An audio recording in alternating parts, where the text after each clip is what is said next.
Hello, everybody. We are live. Let me make sure that y'all can hear me. Let's go ahead and get this part started here. And let me just add this to the comment section. 1 second, y'all. Here is the link to come and hang out with me on the newsletter. Let me hop in here real quick. Can y'all hear me okay? Let me check the comment section. If you guys can hear me or if you're having any trouble, just let me know. So far, I don't see anything, so I'm going to take that as a good sign. Okay, give me just 2 seconds here real quick. I just got to learn how to use technology and get signed into, there we go, to my big account and share the live stream. Okay, there I am there. And get signed into. There I go doing an inception like I always do. Boop. And hello, everybody who has joined the live stream. I'm just going to share this out real quick, and then we'll be able to go. Let's see here. Copy link. Okay. All right. So talk amongst yourself while I get this taken care of. Boom. Okay. All right. So welcome everyone to the live stream. Let me scoot my microphone closer. No. Okay. There. Testing. Okay.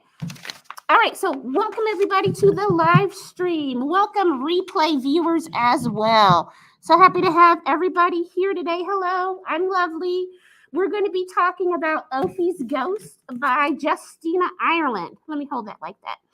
This is a really, really great book. But before we jump into this book, let's talk about the woman behind the book, okay? So the author is Justina Ireland. I'm going to read the blurb on the back of the book for y'all real quick. Justina Ireland is the New York Times bestselling author of the novels Dread Nation and its sequel Deathless Divide, as well as the Star Wars adventures Lando's Luck, Spark of the Resistance, and A Test of Courage. She lives with her family in Maryland, where she enjoys dark chocolate and dark humor and is not too proud to admit that she is still afraid of the dark. You can visit her website at justinaireland.com. Okay, so that is basically who wrote the book. That's just scratching the surface of who Justina Ireland is. I'm going to give you a little background on her because I really think that it helped play into the writing of her book. And actually the writing of in a lot of her books as well. So before this, let me come here and remember to share the live stream.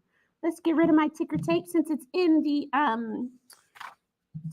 all the comments. Also, for those of you who have been asking, this is being simultaneously broadcast on the Lamb Library Facebook page, the Lovely from the Library Facebook page, and the Lamb's YouTube page. So if you don't like Facebook and you want nothing to do with her, then go over to YouTube, where you don't even have to have an account to watch the live stream or anything like that. So back to Justina Ireland.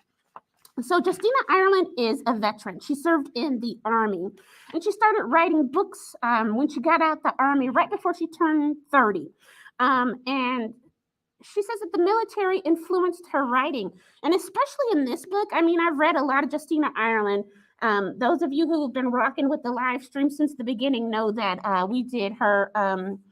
Hang on, y'all. Y'all know my memory. Dread Nation. We did her Dread Nation. So, anywho, what she was saying about how the military influenced her writing. I have so many notes, y'all. Because I like to try to be accurate when I'm talking about stuff. And I really did find this book in particular to be quite fascinating. What she said was that the military uses stories as a way of imparting knowledge. So she was talking about how if you're in the Navy, they call them sea stories. If you're in the Army or other branches of the military, they're called war stories. and they understand the impact of stories, and so that's why they use them to impart knowledge. And you can tell that she's doing that a lot with Ophie's ghost. There is so much in here, including the clue to the mystery is in here as well. So what is this story about? Because I'm getting so excited. I'm sorry I'm yelling, y'all. It's a really good book. If you have not read it, fix it. Fix it immediately. It's such a good book. Okay, so the story is Ophelia Harrison used to live in a small house in the Georgia countryside. But that was before the night in November 1922 and the cruel act that took her home and her father away from her, which is the same night that Ophie learned that she can see ghosts. Now, Ophie and her mother are living in Pittsburgh with relatives they barely know in the hopes of earning enough money to get their own place.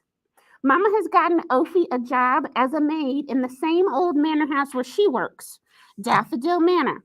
Like the wealthy Carruthers family who owns it, it's haunted by memories and prejudices of the past. And as Ophie discovers, ghosts as well. Ghosts who have their own loves, their own hatreds and desires, and ghosts who have wronged others, and ghosts who themselves have been wronged. And as Ophie forms a friendship with one of the spirits whose life ended suddenly and unjustly, she wonders if she might be able to help, even as she comes to realize that Daffodil Manor may hold more secrets than she bargained for. So, as we open the book, thank you for the heart. I don't know who left that, but I appreciate you. I must have been reading real hard. So as we open the book, thank you though. It starts off with Ophie being awoken in the middle of the night by her father. He tells her to get up, get her mama, get out the house, and go to the hidey hole. Ophie thinks this is weird, but you know what? She's an obedient young child, and she does exactly what she's told.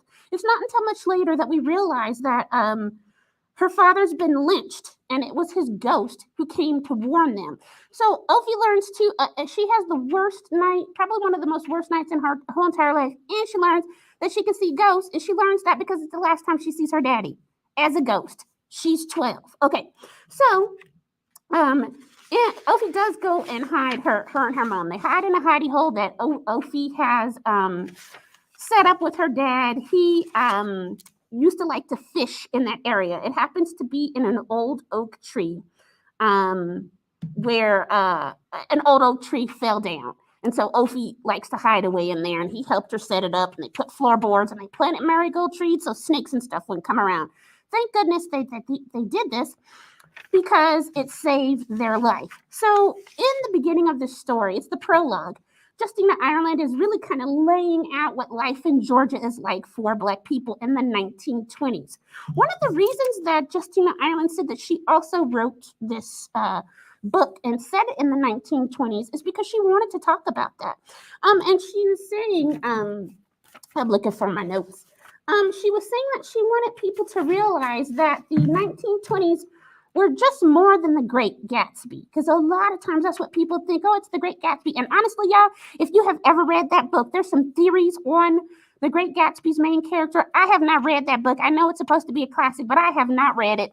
And honestly, I don't plan on fixing that anytime too soon. However, I know people who have read that book, and they said that the main character in the Great Gatsby was probably passing light. Like he was a Black man, really, but he was very light-skinned, very fair-skinned, and could pass for white, kind of like one of the characters in this book. I don't know much about that theory, having not read the book myself, but a lot of people who I respect have read the book, and they said that is definitely a way that you could interpret it. I don't know. Okay. But anywho, so Justina Ireland wanted to set a book because she wanted to talk about the 1920s and wanted people to realize that it was more than just flappers and drinking bootleg champagne. I sound like Bugs Bunny, champagne. And you know, it was just more than that. Other things were going on. So one of the things that was happening was that those people had just gotten out of their own pandemic, the Spanish flu, which started in 1918. They were just getting done with that. The Teapot Dome scandal happened, and that was whose administration was that, y'all? Harding, I think. Yeah, it was Harding. Harding, that was a bribery scandal that just happened, and that was America's first big political scandal.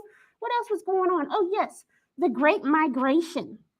So the Great Migration was a time period in the United States between like 1916 and 1970, so like a 54-year period when millions, about 6 million Black Americans were moving from the South to the North and the Midwest and the West to escape Jim Crow. A lot of times you'll hear people saying the Great Migration was there. You'll hear people saying that the Great Migration was mainly people moving from the South to the North. And then it totally leaves out a lot of the Midwestern and the Western towns and cities that they did move to. And y'all know I never miss an opportunity to talk about who during these live streams, who I'm finna talk about. That's right, my grannies. Y'all know I love my grandmas and all my grandparents. And again, how many did I have, y'all? 9. So, my maternal great-grandmother, Rosetta Kellum, was part of that Great Migration. She moved from Lawton, Oklahoma to Denver, Colorado when she was a young girl right after they had the Tulsa massacre.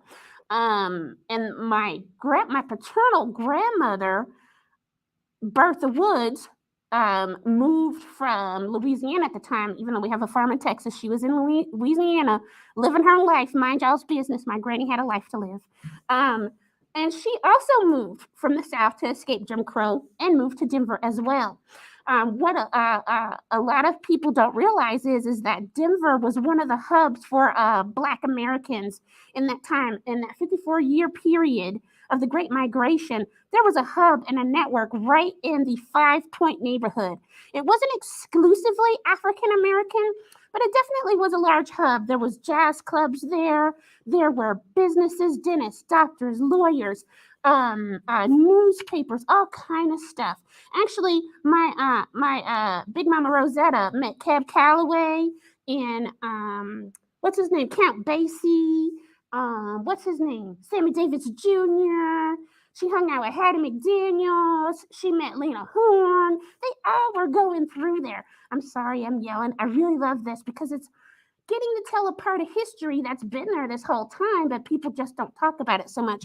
So that's another reason why I like this book, because she did focus on a lot of other things. So anyway, so what else? Life in Georgia. So people are escaping the South and they're moving north in the Midwest to get away from Jim Crow. To understand how bad it was, people were getting lynched left and right. In the story, it says that Ophie's daddy got murdered because they did not like the way that he voted. We also hear from Ophie, and in fact, that's how we learn about her dad, is through her eyes and her memories because she loved him so much. But her parents helped someone else who had gotten lynched and gotten beaten real bad and thrown out in the country. So he had a reputation for standing up for himself, standing for what he believed in and doing the right thing, even though it was hard. And that's what got him lynched. And I want to point this out because sometimes it's hard to understand stories if you don't have all the information. And in Colorado, we're used to being able to mail in our votes. You can vote in your pajamas. I do, drinking coffee, clicking on things, looking up people and whatnot. That's not how it is in the rest of the country, to be quite honest. And in places like Texas, even to this day, there's no mail-in, not the way it is for Colorado. You could do absentee, but you can't register to vote on the same day that the election is being held. Not here. You have to register 6 weeks in advance and do all these other things and whatnot. And also, in certain elections, they hold a quorum where you sit there and you publicly have to move to the side of the room to signify who you're voting for, and they count you in public. So everybody knows who you voted for. I'm saying all this because unless you've lived in other places in this country, you won't know that each state has its own little ways of doing things and voting, and that's probably how they found out who he voted for. I mean, he was going to get lynched anyway because he was considered uppity. Anyway, so they killed her dad. I'm all just going on. Anyway, like it's not a big deal. It's a big deal. It's such a big deal that Ida B. Wells was one of the, and we're going to talk about her some more too, but she was civil justice. She worked in the press. She had her own printing press and newspapers, and she was anti-lynching, and she really did a lot to bring those stories to light. She got beaten herself as well. If you go on Canopy, which is free, with your Pueblo Library card. It's our streaming service, that platform that shows movies and documentaries. There is one on lynching in the Black press about Ida B. Wells. There's also one on the Great Migration. If you just put in Ida B. Wells, and that's IDA B. Wells. Let me go to the comments.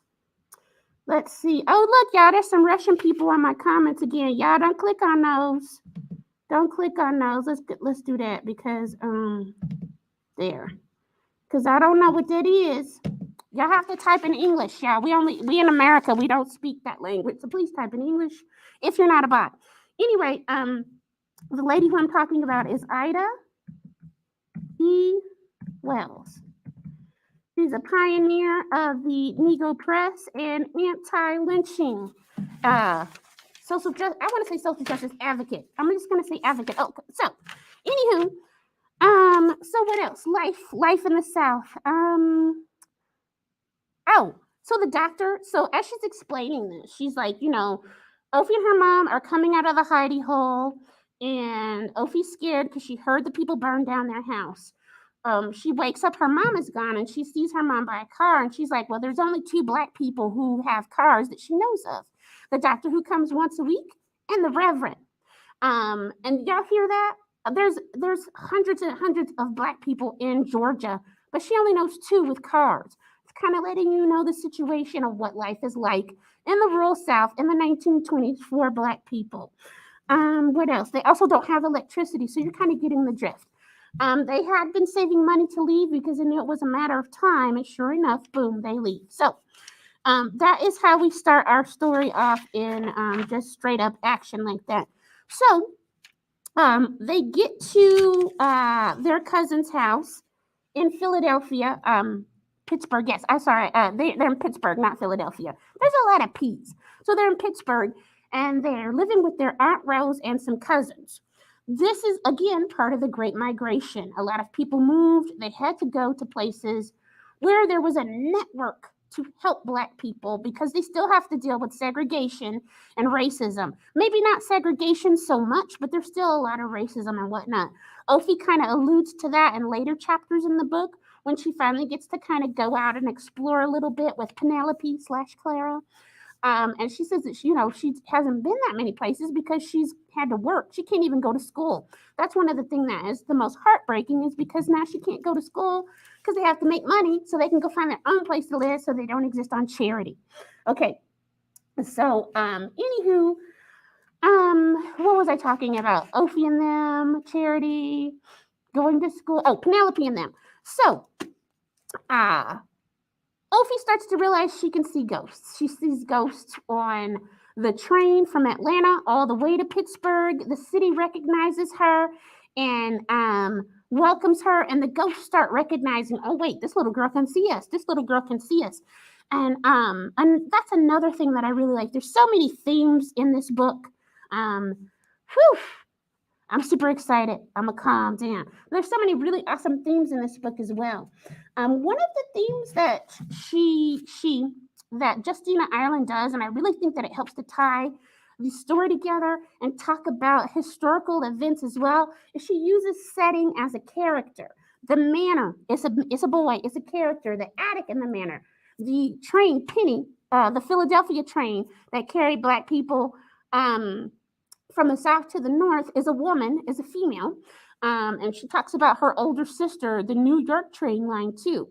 And so she's talking about how the railroads connected America and ran latitude and longitude. So northwest and north and south and east and west. I promise you, I went to school. I went to public school, so that would explain some stuff. Anywho, Aunt Rose's house is a character as well. The whole city of Pittsburgh. So I like that because it's really integrating the story, putting in little bits of information. Oh, I remember Ophie was talking about how she hadn't gotten out that much and hadn't experienced a lot of Philadelphia. I keep saying Philadelphia. I'm sorry, y'all, Pittsburgh.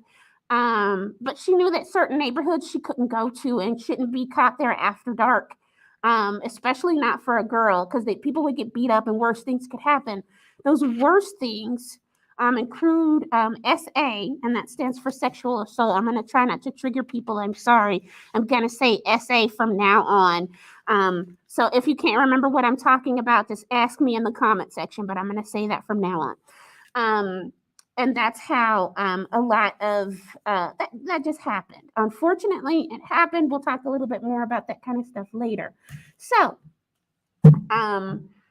Ophie has to go work at this big giant manor to help earn money, so she's not mooching off her relatives anymore. She lives with her cousins, her Aunt Rose's son and his wife, and their 3 girls.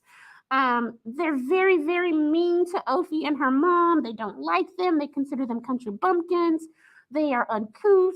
And that kind of also happened in the Great Migration with the first and, subsequent waves after that. There would be Black people who were in the North and they were established. And then maybe they would have relatives that would come up and they were trying to get jobs because there were wars going on, World War I, World War II. There was a labor shortage, so Black people were moving up north to get away from Jim Crow, but also to get more money, to earn more money. And so the ones who had been there for a while and were established, sometimes we'll look down on the people who were coming behind them and call them country bumpkins and things like that, just like Ophie's cousins did and whatnot. The one shining light in this whole story is Ophie's Aunt Rose, who we also learn can see ghosts too. Again, telling stories to give information. This is where we learn about how to be careful around ghosts, how to behave around ghosts from Aunt Rose. Aunt Rose teaches Ophie that ghosts are not human anymore and they will ride you or take over your body if they get strong enough and they're cold. And she doesn't hold that against the ghosts. They're just doing what they're supposed to do. They're ghosts. They're not alive. We can't expect them to behave like human beings because they no longer are. One thing that I wanted to talk about with that was this system of believing and spirituality and moving throughout the world that people like Ophie's aunt and Mr. Henry and even that young ghost Colin are talking about. It's called Hoodoo, Hoodoo. Let me put it in the comment section so you can understand me better. Hoodoo. Hold on, y'all. It's a closed system that's practiced amongst Black Americans to this day. My grandmothers practiced it. My grandfathers practiced it. I practice it. A lot of people don't like talking about it because it can be looked down upon. People will say you're superstitious. And they'll say you're stupid. And honestly, since it is a closed system, I was taught not to talk openly about it. But as we all know, I'm very proud of my people. I'm proud of my grandmothers and grandfathers and my ancestors, and I don't care who gets mad about it. We're going to talk about hoodoo openly today because that's all in this book. I don't know if Justina Ireland was doing that on purpose or not. Or if she comes from a family who practice hoodoo or not, because sometimes we might not realize that we're practicing certain traditions because it's just the way things are, and nobody specifically says this is a hoodoo practice or whatever. My grandmothers did, but because I was being initiated, so they had to explain to me what was going on. At any rate, there's those little rules like hate blue. I had a prop, but I forgot to bring it. Sorry, y'all. But hate blue, keeping ghosts out. If you go down south, you'll see something called bottle trees. And they're cobalt blue bottles hanging from trees. And that's supposed to trap spirits in those bottles so they don't go in the house bothering people. In her and Ophie's story, they would paint blue on the windowsill so the ghost couldn't come in and harass her. And also salt. Also metal. That's an old hoodoo thing, is to keep metal on you like an old rusty key. It's a road opener to prepare the way to make things easy for you and also protect you against evil spirits, like ghosts. Okay, so let's see. Where were we? Oh, we were talking about hoodoo as a system, as an empowering system. Oh, another really, really good book if you're more interested in hoodoo and African American folkways and whatnot. We have it in Hoopla. It's by Zora Neale Hurston. It's called Mules and Men, and it's Hoopla. It's in Hoopla. Let me type that in here real quick. It's called Mules and Men by Mama Zora Neale Hurston. Mother Zora. All praises and honor be to her. Hurston. Okay. Oh, let me put it. It's in Hoopla.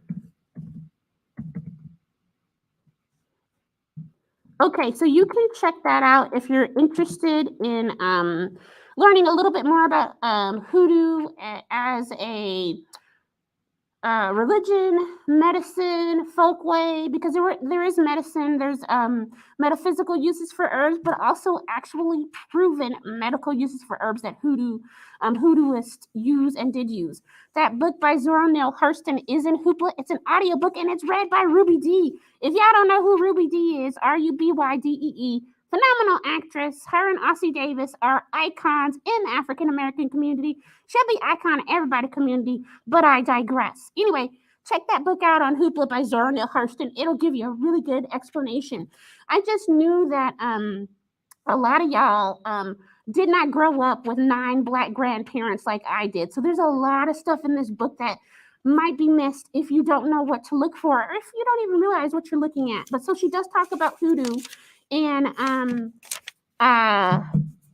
its veneration and its practices as well. So Ophie is working at the house and she can see all these ghosts. And we are going to start talking about some of the characters here. Hold on a second. Where's my little character sheet? Okay. So we got Ophie, her mom, her daddy, who are we? Mrs. Carruthers, her old self. Woo, child. Clara the ghost comes and tries to help Ophie when she is having to serve Mrs. Carruthers her tea.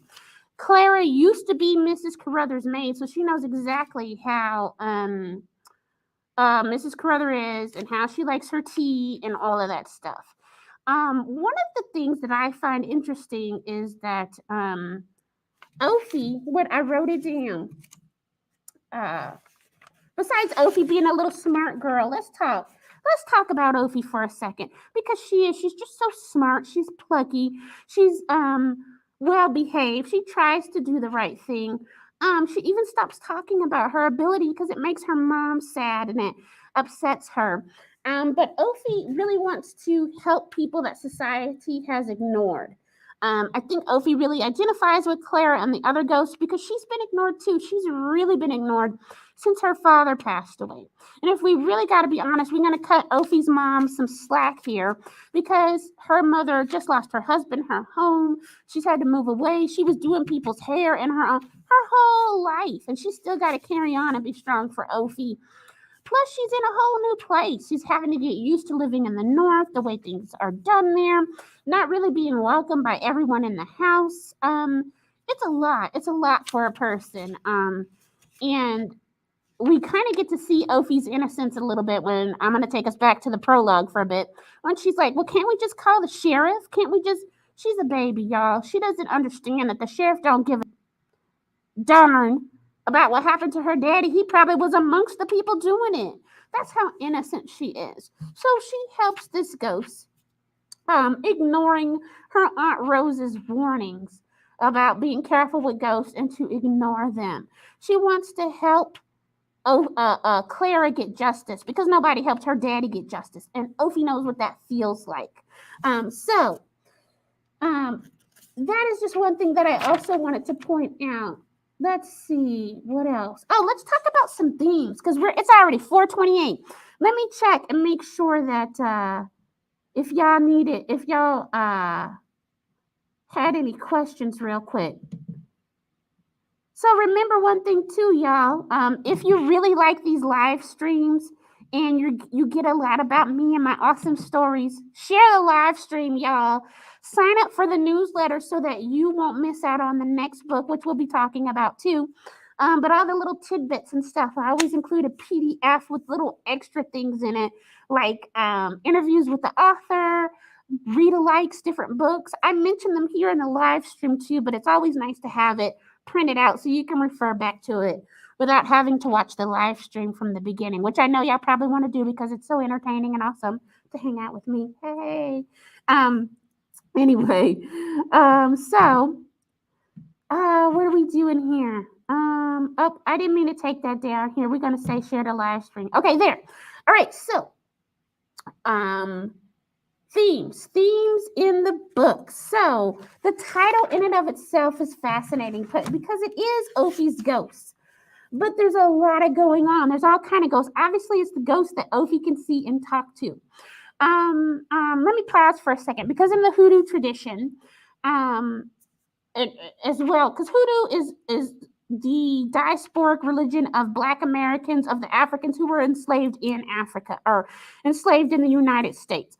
You're going to see elements from different parts of Africa, kind of like Nigeria, the west coast of Africa, where my ancestors were kidnapped from. I refrain from using enslaved a lot of the times because that kind of brushes over. They was kidnapped, y'all, and they was put on work camps. You see how it sounds when I say instead of plantations? You can have your idealistic idea of what a plantation was like when I say that word. But when I say work camp, everybody was working, baby. Sometimes till the bones fell off. Sometimes till they broke their bones. At any rate, what was I talking about? Themes. Okay. So some of Ophie's other ghosts are the death of her father, her old life, racism, Jim Crow. What else? Segregation, colorism, all of those things. There are one of the largest themes, though, because we'll get to those other themes in a second, because obviously those ones are forefront at the book. But another theme, and I think it's probably one of the larger ones, is what happens when bad things happen to good people? How do we move on from that? There is this essence of being stuck. Okay, so let me talk about who got stuck in the book. Clara got stuck, Mrs. Carruthers, Ophie's mom, Mr. Henry.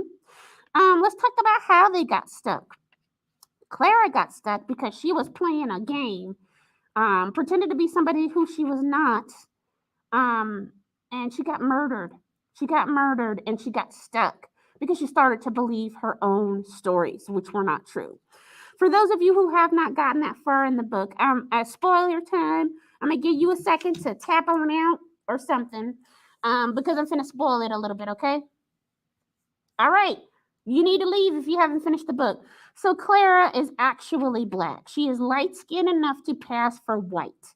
That happens a lot in the African-American Black community because of our DNA makeup. Because even after slavery, there would still be people who were committing sexual assault on Black women. They did it all the time because nobody would give them justice. They knew they could get away with it, so they did it. One of my grandmothers is a product of such a one of my grandmothers is a product of such a thing. I'm hesitating talking about that because we all know what happened. You could look at people's family and see the light-skinned ones and be like, oh, okay. But you don't rub it in people's faces. You don't constantly bring that up. We know. When I, looking at my grandmother, my great-grandmother, who was light enough to pass, we know why she was light enough to pass. We know what happened to my great-great-grandmother as to where this baby came from. And for me, I knew these women. I grew up with them. And so the pain is there, and it's very painful for people like Clara, who would pass. My great-grandmother Rosetta would pass, and she would pass for white so that she could make things easier for the Black people in her life. She bought land with my Aunt Rice. She sponsored a Jewish family trying to get out of Germany, running away from Hitler. She would buy clothes. She had a juke joint, all these things she was doing, passing as white, because she knew that nobody was going to come to the Black neighborhood and check on her, so she did it. At any rate, that's why some people would do that. Bad things would happen to them. They'd run off and go up to the north, and they could be a whole new person and not have to deal with segregation. And I love being Black. And in fact, every lifetime I'm gonna come back and I'm gonna be Black. I'm gonna be a Black woman, lifetime after lifetime after lifetime. However, I don't want to judge people too harshly for doing whatever they had to do to survive. And we'll just leave it at that. Okay. Now, who got stuck? Let's get back to that. Clara got stuck. She could not move on. It got to the point where she was willing to take somebody else's life to avenge her own, turning herself into the very thing she hated. Ophie's mama got stuck too. She was in a deep, deep depression. She hardly talked. She lost her sparkle. She lost the love of her life. She still had to carry on. She had to go out in this world not having anybody really to trust. Plus, she probably thought something was wrong with her baby. Talking about she could see ghosts and stuff. Who else was stuck? Mr. Henry. Mr. Henry, who was enslaved, was stuck. He thought he had to stay with the Carruthers because he had the mind of an enslaved person.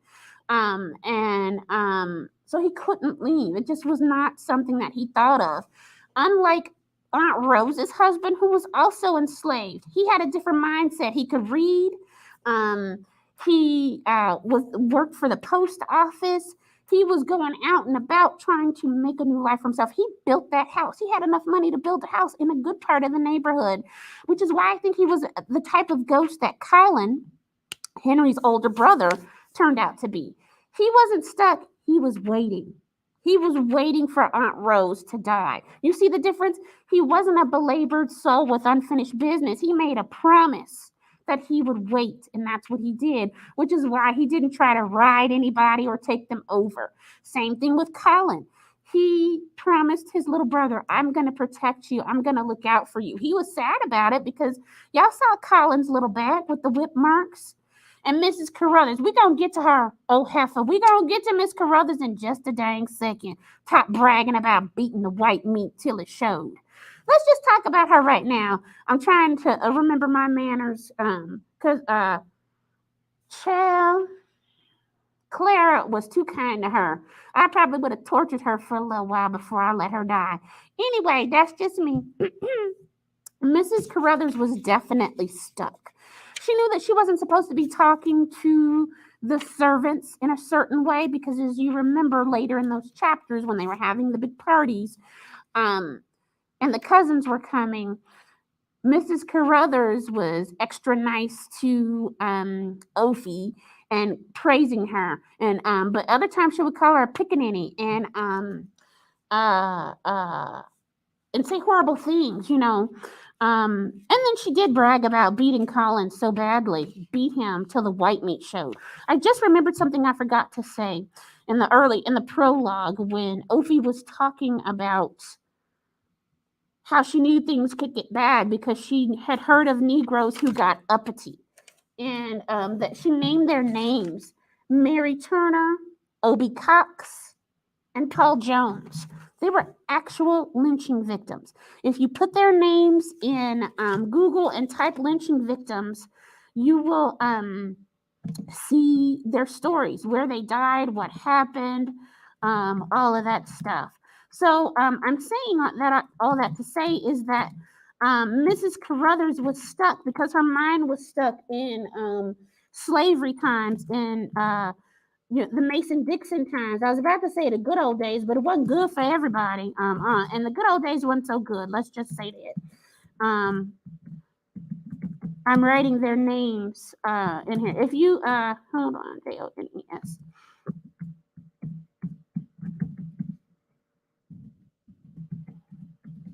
Okay, so in relation to that documentary on Canopy, which is free with your library card, streaming, you'll see lynchings and the one about Ida B. Wells. These people were real people and they were lynched and justice was not done for them. Horrible things happened to poor Miss Mary Cox, who was lynched and she was pregnant. And the story is graphic, so I just want to give you a bit of a trigger warning. Anyway, People like that got stuck. Mrs. Carruthers was stuck in an old age. She could not move on. She did not want to move on. Let's see, who else was stuck? We said Claire, Mrs. Carruthers, Ophie's mom. Okay, so that is also who gets stuck. Ophie got stuck for a little bit herself too, but because she was being taught that you have to do the right thing, even though it's hard, that you should try to be upstanding and help people when you can and make something of yourself. I think that helped her to move on, and it helped her mom to move on as well. Let's talk about some of the characters a little bit. We know that Ophie's mom was a different person when her father was still alive. They played checkers at night. She had a sparkle in her eye. She had her own business. She was trying to make things of herself. Then she got stuck, but with the help of Ophie in time, she got unstuck. Let's see who else. Ooh, let's talk about Richard Carruthers. I think Richard Carruthers was supposed to be the embodiment of good white people or nice white people who see stuff that's going on but kind of brush it off. Those are the kind of people that say, oh, racism will go away. Just let all the racists die. They will see people doing things and make excuses for them because they're trying to keep the peace or try to appear good and safe. But Ophie even points out in the book, he might seem like he's good and safe, but he still has the power to fire me if he wants to. He still has the power to do whatever he wants to, and ain't nothing gonna happen to him, and I will get no justice.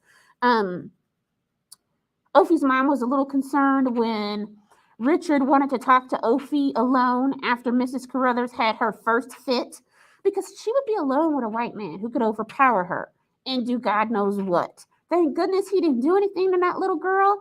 But you know, her mama was like freaking out, like, oh God, what do I do? Because now they don't have a home to live in anymore because Aunt Rose died, and those evil cousins, they just couldn't live with them because that was not going to work. Evil cousins stole their money. And so she's in a rock and a hard place.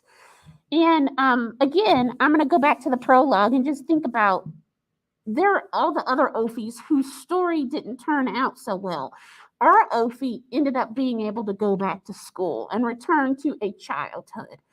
But there's so many countless and countless of other Ophies who didn't, whose family never could get out of poverty. That was engineered to keep them there. The only reason why Ophie and her mama got out of poverty was because Ophie could see ghosts. And Richard Carruthers didn't want the whole world knowing that his mama was a murdering cow. And so he bought them a house because he was trying to assuage his guilt, and bought them a house, a haunted house too at that. Let's see. Let me check the comments real quick, make sure everybody's doing okay. I think y'all are doing okay. Y'all seem to be. I don't see any. Oh, hold on. Nope. Okay. All right. I don't see anything. Any questions? Does anybody have any questions? Okay. So let's keep going. So what happens when bad things happen to good people? How do we move on from that? People getting stuck. This is just a lot of getting unstuck and how to move on, and maybe not necessarily forgiving the bad things that people did to you, but certainly trying to heal from them and carry on with your life was a large theme. I hope that you all make time to read this book if you have not already had the chance to do so. If you really want to treat, you guys should listen to the book. It's on Libby, on the Libby app. And the reader's name is Bonnie Turpin. Bonnie Turpin is probably one of the best book readers, voice actresses out there on the planet. That woman is amazing. I'm going to turn my copy in right after the live stream so y'all can check it out. Because on the Libby app, if you don't turn it in, it doesn't automatically turn itself in like it does on Hoopla, and you can only check out one at a time. It's not like Hoopla where everybody has access to the book. So I'm going to turn it in. Somebody check it out because I really like the audio version of this book as well. Let me think if there's anything else I need to add. Oh, you know what? let's talk about some read-alikes. Let's see. We talked about, I forgot to tell y'all a little bit about the book. Sorry, in the beginning. So it is a junior book. And by junior book, let me see if I can. You see that? Oh, good. You see where it says JIREL? That stands for junior. And that's Ireland. That's Justina's last name. So it's a junior historical fiction. It's also a mystery and a horror. Those are the genres that it falls in. It is the winner of the Scott Odell Award for Historical Fiction, and it is a finalist for the James Adams Children's Book Award. Again, one of the reasons why I really love this book is because it tells you about a different slice of Black American history. And it's not just celebrating the struggle, it's celebrating the people. It tries to celebrate the people through interweaving those, using settings as characters.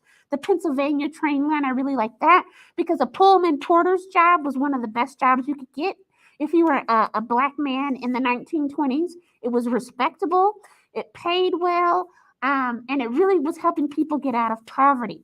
I almost forgot, y'all. The sprinkling of clues throughout the book, because it might have taken some people a little bit of time to realize that Clara was actually Black. Because the way that she's described in the book is fair skin and light eyes and beautiful and all this stuff. She is not described as a Black woman. They don't call her Negro or anything or nothing like that. Now, one of the things that y'all might have missed, because she is sprinkling clues again, pardon me, because I grew up with a whole bunch of Black elders, not just my 9 grandparents, but them, all their siblings, all the old Black people in the neighborhood, all their friends and everything. So when they are going to the movies and Clara is riding Penelope, and I'm saying riding because in Hoodoo and also in Vodun and a couple of other traditional African religions, when a spirit occupies somebody's body, it's called riding. And that's what Clara was doing to Penelope. But anyway, when Penelope is there talking to Ophie, first of all, Clara does not take them to the white people's theater. Clue number 1. Why wouldn't Clara just go? Well, first of all, it's Penelope and them. So, but Clara didn't go either. Clara said, "I always go to this theater because Black people could only go to certain theaters. Like you could go to the white people's theater, but then you had to sit in the balcony in the nosebleed section, and it's smoky and it's stuffy. Why would you go there when there's a whole Black theater on the Black side of town where they'll treat you like you're a human being?" That's where they went. That was clue number 1. White people ain't going to go see no movies with Black people in the 1920s at the Black people theater. That would not happen. But again, if you don't know what to look for, you won't know who's passing and why. The other thing was when Ophie was talking to Clara, and she mentions that Richard took her to a movie. Richard was thinking that Clara was white, and he took her to see Birth of a Nation. Now, what Black person want to see that movie and say it was good? And Clara said, "I didn't like that movie. I didn't care for that much." The other thing, Clara mentions Oscar Micheaux. Oscar Micheaux, for those of you who don't know, we also have his movies on Canopy again. Let me write his name in here while I'm talking so loud and screaming in y'all's ear. Hold on. Oscar Micheaux, because it's a French name, and that's Oscar Micheaux movies on Canopy. So you're going to go to the Canopy app and type in that name, Oscar Micheaux. He was one of the most successful African American film producers. He had his own film production company, and he made several silent movies. Some of them are problematic, but he's a product of his time. Anyhow, so that was it as well. She talks about Oscar Micheaux being a race man, one of the finest race men ever. No white person would have said that to him at that time. They just would not have. They considered him a troublemaker, and they certainly would not have called him a fine race man. That was some clues. Again, I knew who he was because, first of all, because I had to do academic decathlon when I was in high school, and I went to an all-Black high school. So you know good and dang well it was all Black questions. I think it was for the NAACP. So I knew about Oscar Micheaux because we had to study him. The other thing that she mentions Clara, when she was talking to Ophie when they were at that ice cream shop, she goes, "Don't you read the Courier?" And I knew it immediately. I'm like, Clara is black. Clara is black. Clara is black. Clara is black. Clara is black. Because that was a Negro a Negro paper. It was a weekly paper. Let me see, because I had to write this down. Let's see when it was started. I think it was started in 1907. And in its heyday, it had like 350,000 homes it was circulating to. And also in World War II, they had a war correspondent as well. I mean, this paper was doing its thing. Give me 1 second. Let me see. Bits of history. Yes, here it is. It was established in 1907. Yes, 357,000 homes, war correspondent. It even had radio shows too. So that's how I knew immediately. The Negro Associated Press was huge, super huge, before the Great Migration and definitely during as well. And that's because the mainstream white papers would not report nothing on black people. Didn't care. Our stories weren't worth anything, not important enough. So we had our own newspapers. The Courier lasted, I think, until the Civil Rights Movement. And that's because white newspapers started reporting more on Negro news. And so it started to decline slowly afterward. And a lot of the Negro Associated Press newspapers started to decline because of the same reasons. There might be 1 or 2 newspapers still in circulation that were from the Negro Press days. I remember there was one in Dallas in the early 90s. I actually knew some people who wrote for it. I don't know if it's still around or not, but those are the kind of things that she's dropping in as hints. And I was like, Clara is black. And then I remembered that Mrs. Carruthers knew it because Clara's mama worked for them back when they lived in Georgia. And that's how Clara became Mrs. Carruthers' maid. And so I don't know what Clara was thinking. Like Mrs. Carruthers' racist behind wasn't going to tell her son that girl was black. What was she going to do when some of them kids popped out looking a little extra dark? And I'm going to pause here for a second because sometimes in stories you'll hear people say olive complected. And in America, a lot of times we think green because unlike other places of the world, we're not used to seeing a variety of olives. Yeah, olives can be brown. They could be black, brown, green. So when people are saying olive tone, especially if it's an Italian person, they mean it looked like you was healthy and you just had a lot of sun because you turned brownish, that kind of healthy brown glow. That's what they mean. And so what was Clara going to do when some of them babies came out looking like some olives and not lily white? She wasn't thinking this through. Again, living in a world because Clara was what? Clara was stuck. Anywho, I like the book because it's a ghost story. It's a mystery. It's horror. And the horror wasn't a ghost, y'all. The horror was the treatment. Horror was Jim Crow. The horror was segregation. The horror was a 12-year-old girl had to not go to school and go make some money because somebody got mad because they thought God left them in charge. That's really what happened. They thought God left them in charge and they're going to go tell people what to do with their lives and kill them if they don't obey. That's what happened. So, anywho, I really hope that y'all enjoyed this book. I did. It's a wonderful book. If you want to read more stories of plucky young children who are dealing with spirits and ghosts, you might check out Root Magic by Eden Royce. Let me put that in the comment.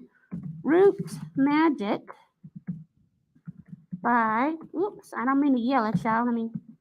Eden Royce. We have that book. Another book is it's called Poison Heart.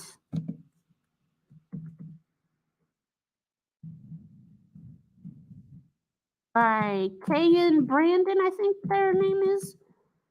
Brandon. That is audio as well as a print copy. Let's see. There is another one, a book. It's called Hoodoo. Oh, hold on. Make sure that nobody. Yeah, there's another book. I can't remember the author's name. Sorry, y'all, but it's called Hoodoo. It's a boy called Hoodoo. It's about a young plucky boy dealing with ghosts, trying to solve mysteries and things like that. And then, of course, there's all the books that we mentioned before by Justina Ireland, Dread Nation, and Death Divided. Is that what it's called? Deathless Divide. Again, let me just put that down in case y'all don't know. Dread Nation is read by Bonnie Turpin. That's available as an audiobook. And so is Deathless Divide. DEA, Deathless Divide.